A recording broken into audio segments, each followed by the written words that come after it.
Dieu est grand. Dieu est grand. Avant de commencer mon propos de ce soir, je veux d'abord rendre grâce à Dieu de me trouver ici devant vous. Parce que de mémoire, malgré plusieurs hommes de Dieu que j'ai visités, je n'ai jamais eu l'occasion de me tenir à la chair. Et je veux rendre grâce au Dieu de la chapelle, au Dieu de Papa en paix, pour la grâce qu'il me fait de me tenir devant vous en ce soir. Je veux rendre grâce à Dieu, au Dieu de la chapelle, pour la vie de maman en paix. Je veux rendre grâce à Dieu, au Dieu de la chapelle, pour toutes les matriarches. Et pour tous les frères, pour toutes les sœurs que vous êtes ici.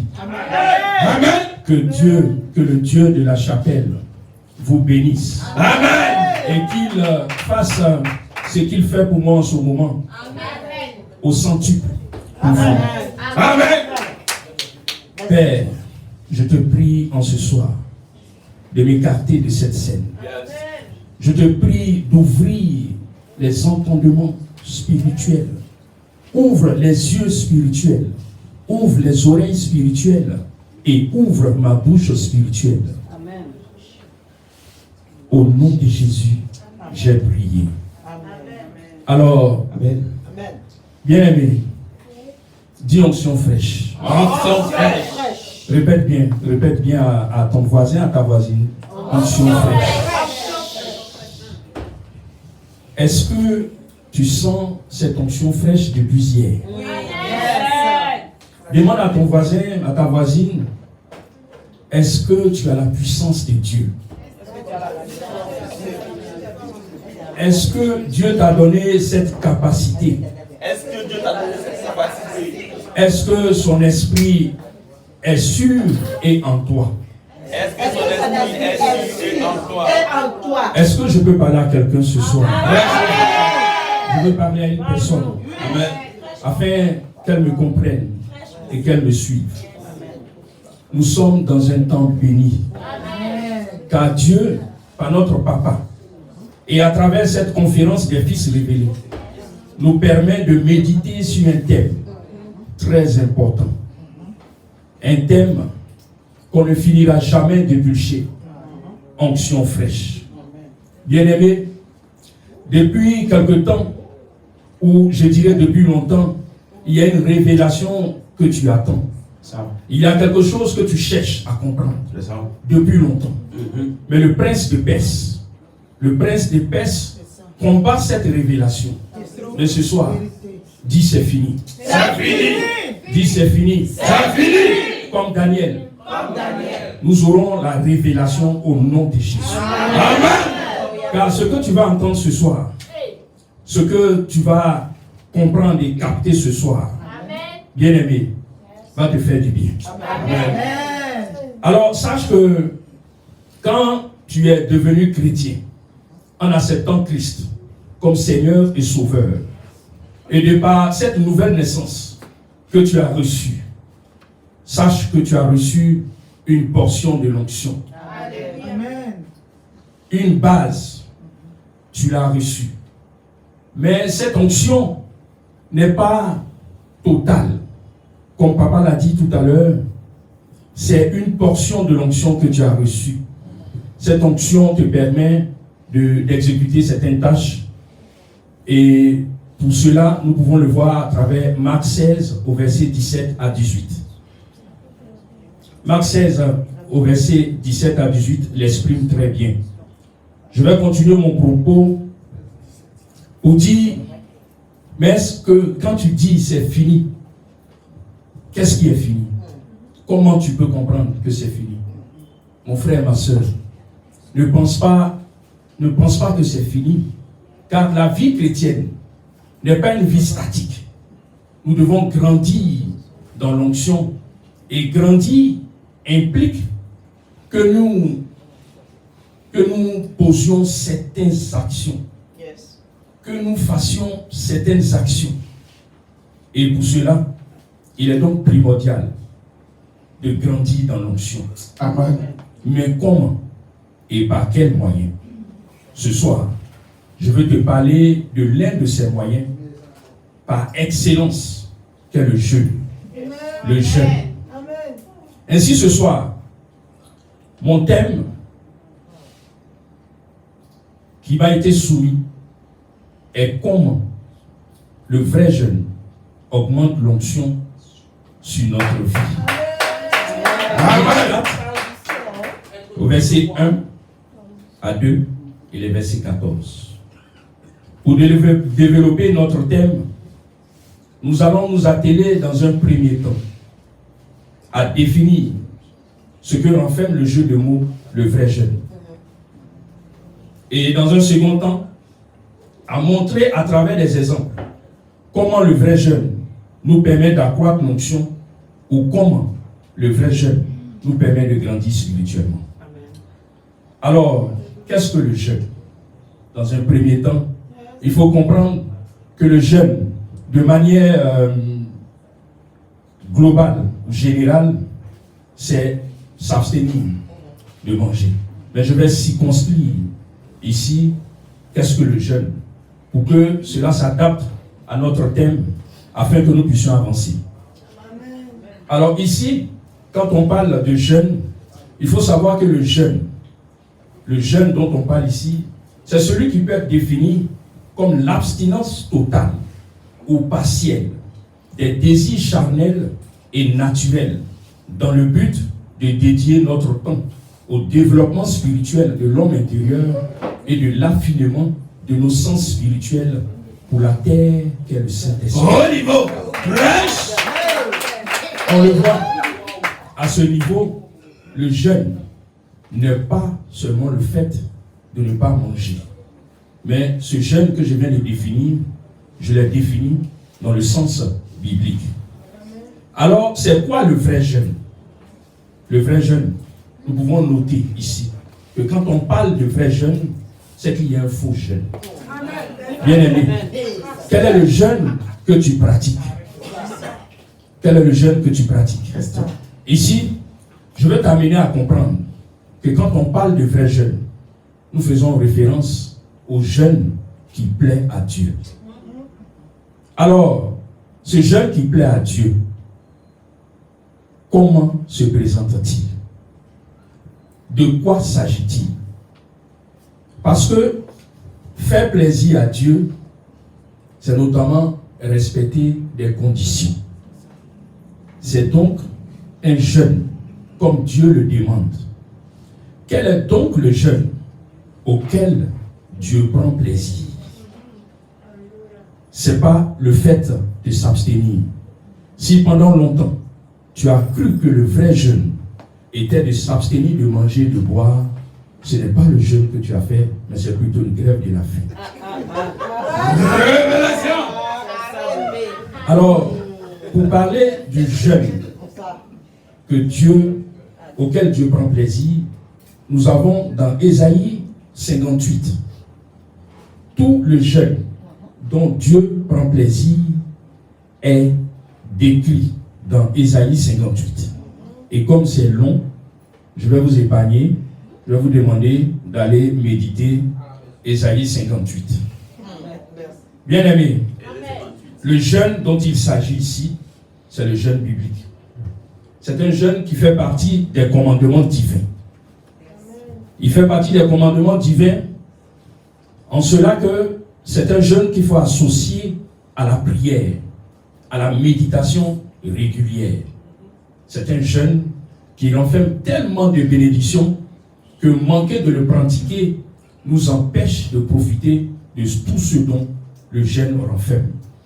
Nous pouvons voir cela dans Matthieu 6, au verset 16 à 18. Matthieu 6, le verset 16. Lorsque vous jeûnez, ne vous prenez pas un œil triste, comme les hypocrites qui se rendent le visage tout défait pour montrer aux hommes qu'ils jeûnent. Je vous le dis en vérité, ils reçoivent leur récompense. Alléluia. Amen. Alors, selon ce passage, nous comprenons que le jeûne est un commandement divin. Amen. Si pendant longtemps, tu as pensé que le jeûne n'est pas obligatoire, je préfère te le dire, le jeûne est obligatoire et a été donné par instruction divine. Prêche. Alléluia. Amen. C'est un jeûne qui a été ordonné par Dieu. Alors, lorsqu'une personne jeûne, comme Dieu le veut, cette personne est en train de mettre son plaisir en Dieu. Mais sache que le jeûne qui fait plaisir à Dieu est bien celui qui respecte des conditions à lui, non pas des conditions humaines. Ce n'est pas nos conditions. Ce n'est pas de commencer à jeûner et à midi de dire je pense que Dieu a vu. Ça suffit.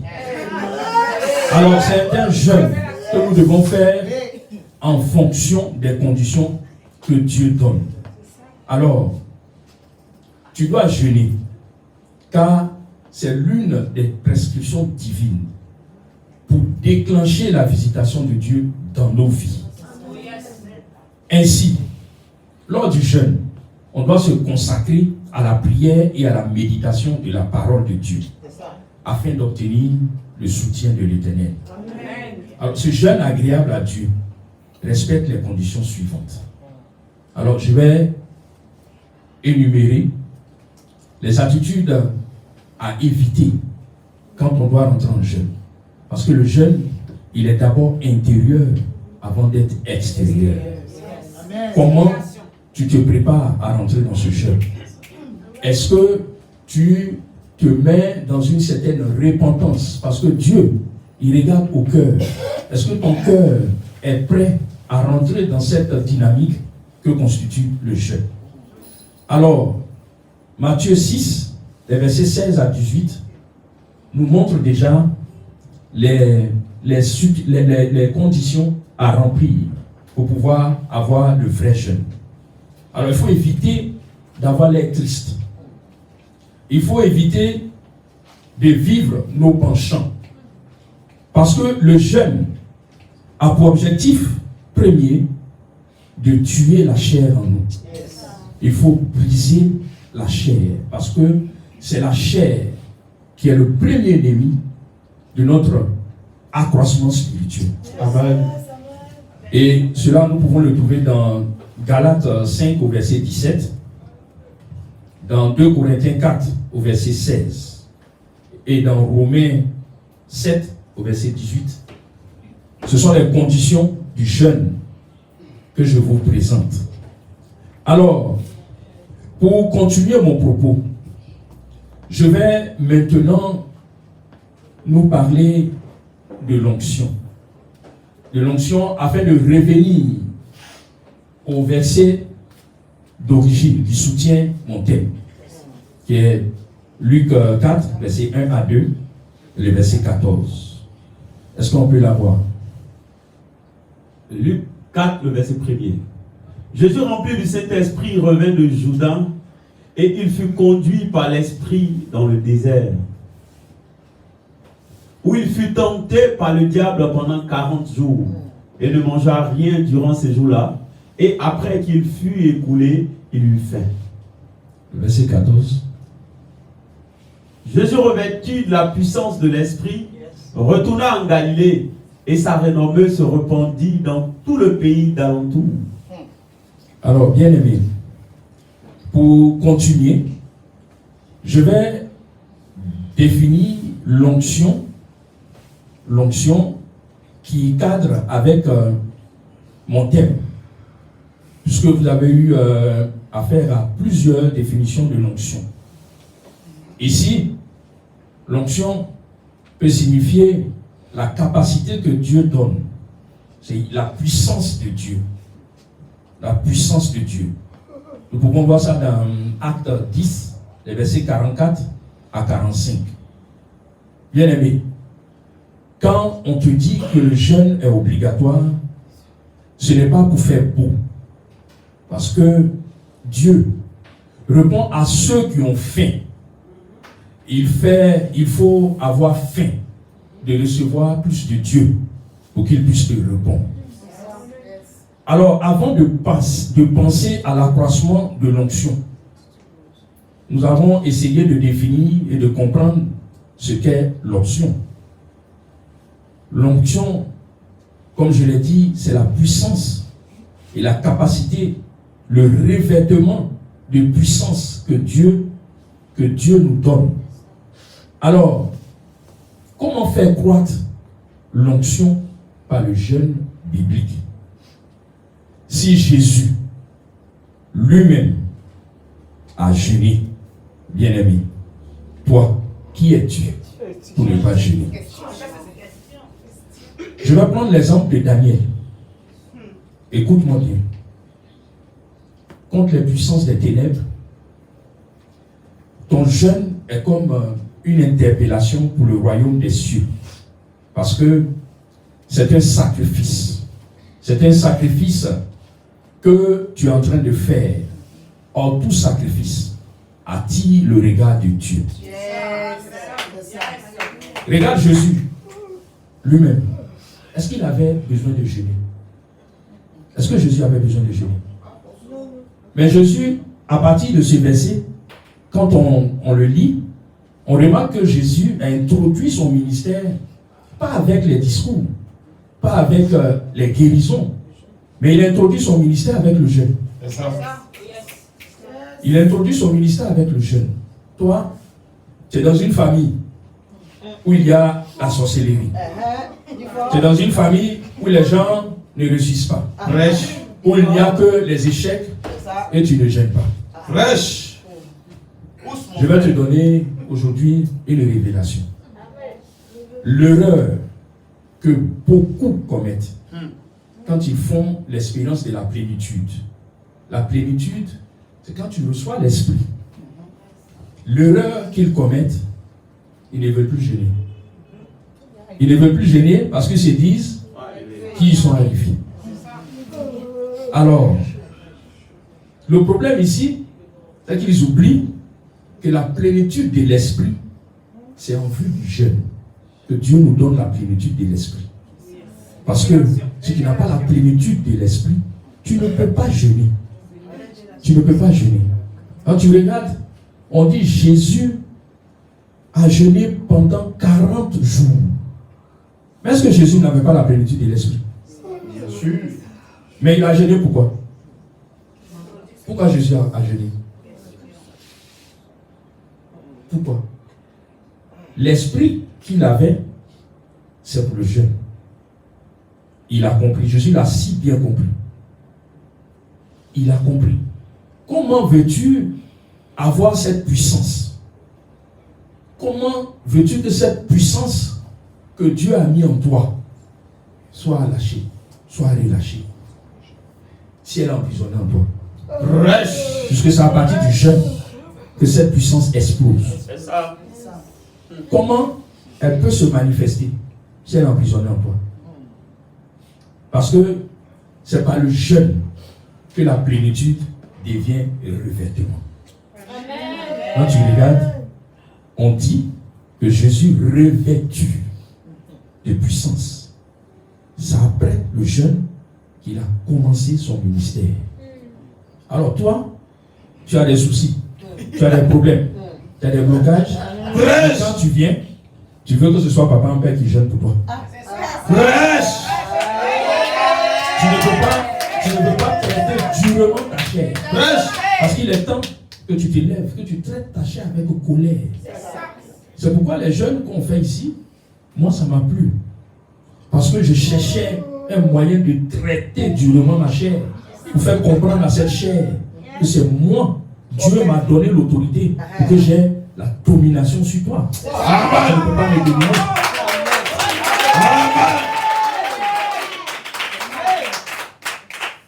Voilà pourquoi il y a des gens qui sont remplis de l'esprit, mais ils ne peuvent pas chasser un petit démon. Ils ne peuvent pas chasser un petit démon.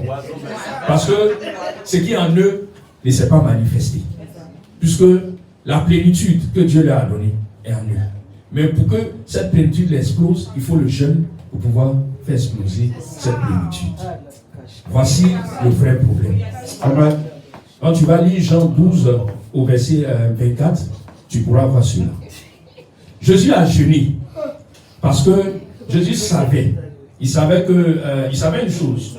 Sa mission devait l'amener à combattre les forces des ténèbres qui avaient retenu l'humanité sous la captivité. Nous pouvons prendre l'exemple sur le peuple d'Israël. Alors pendant qu'il jeûnait, Jésus a eu un combat de 40 jours. C'est ça. Un combat de 40 jours.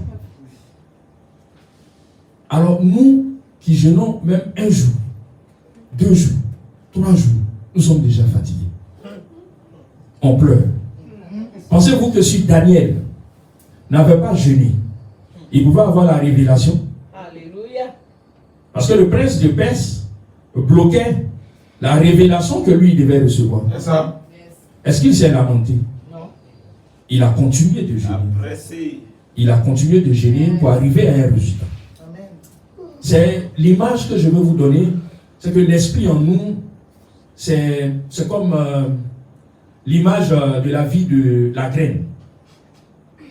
Pour que cette vie soit libérée, je vais prendre l'image du parfum que Marie-Madeleine a versé sur les pieds de Jésus. C'est ça.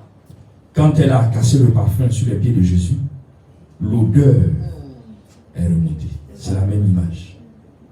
C'est la même image. L'onction en nous a besoin d'un moyen pour pouvoir éclore. Amen.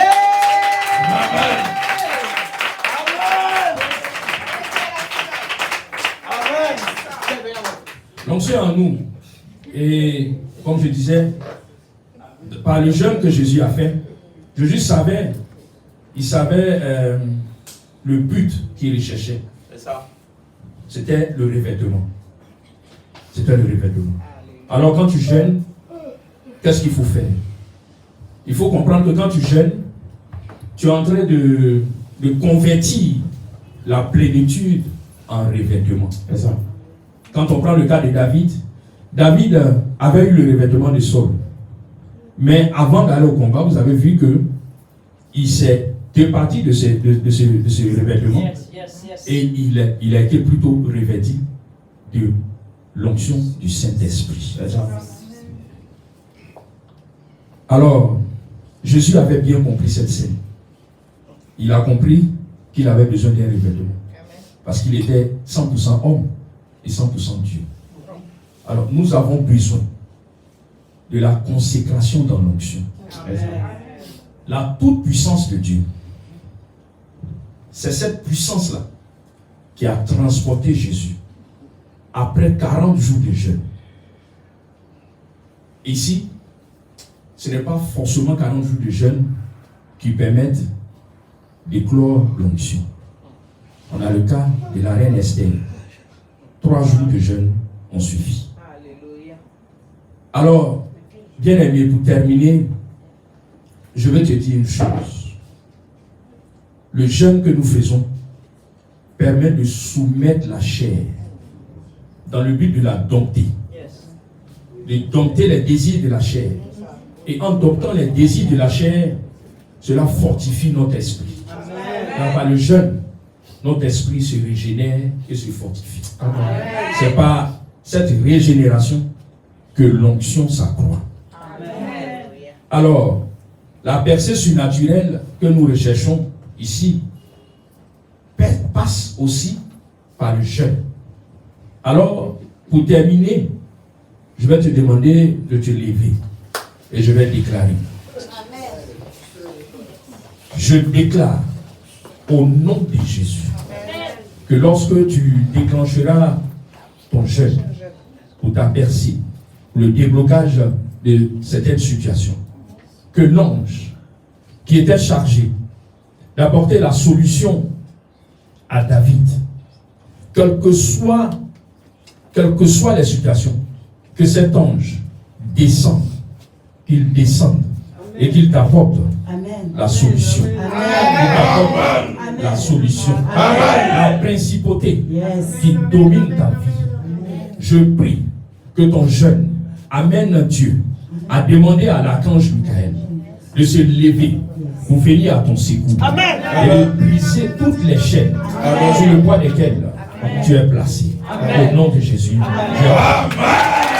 Conférence de Pentecôte 2022. Alors que la création attend avec un ardent désir la révélation des fils de Dieu. La chapelle glorieuse du Saint-Esprit vous convie à la première édition de la manifestation des fils révélés. Porteur du feu de l'évangile, de sorte à ce que Dieu soit manifesté en cette saison. Du mardi 16 au vendredi 19 août 2022, à partir de 18h à Marcory, non loin du commissariat du 9e arrondissement, autour du thème Onction fraîche. Acte 2, versets 17 à 18.